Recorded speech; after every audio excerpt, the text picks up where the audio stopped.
Hello, അപ്പോൾ ഇന്നത്തെ പരിപാടി നമുക്കിവിടെ 3 പട്ട കിട്ടിയിട്ടുണ്ട്. നമ്മുടെ വീടിൻ്റെ നേരെ ഓപ്പോസിറ്റ് സൈഡുള്ള തെങ്ങ് വളപ്പുണ്ട് കേട്ടോ. അവിടെ വീണ് കിടക്കണ്ടായിരുന്നു കാറ്റിന്. അപ്പോൾ ഞാനും കുട്ടികൾ പോയിട്ട് അത് വീട്ടിലേക്ക് വിളിച്ച് കൊടുന്നു കേട്ടോ. അപ്പോൾ അത് നമുക്ക് 3 പട്ട ഉണ്ടായിട്ടുള്ളൂ. അപ്പോൾ എന്ത് ചെയ്യുക വിചാരിച്ചപ്പോൾ ഒരു ചൂട് ചീന്തണം വിചാരിച്ചു. അപ്പോൾ നല്ല ഓളൊക്കെ കണ്ടിട്ട് അപ്പോൾ അതൊക്കെ ഞാൻ കൊത്തിയെടുത്തിട്ടോ.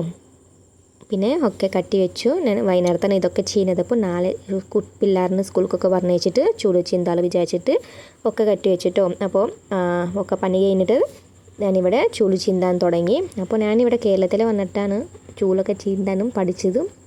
ഇപ്പോൾ പഠിച്ച് കഴിഞ്ഞു. അപ്പോൾ ആദ്യം വന്ന സമയത്ത് കടയിൽ മേടിക്കണ്ടായിരുന്നു. 100 രൂപ 50 രൂപ കൊടുത്തിട്ട് നമുക്ക് അത്ര കണനുണ്ടാവില്ല, ചെറിയ കണത്തിലുണ്ടാവുള്ളൂ. അപ്പോൾ നമുക്ക് വീട്ടിൽ തന്നെ ഒരു പട്ട കൊണ്ട് എളുപ്പത്തിൽ നമുക്ക് ചൂട് ചീന്തി എടുക്കാം.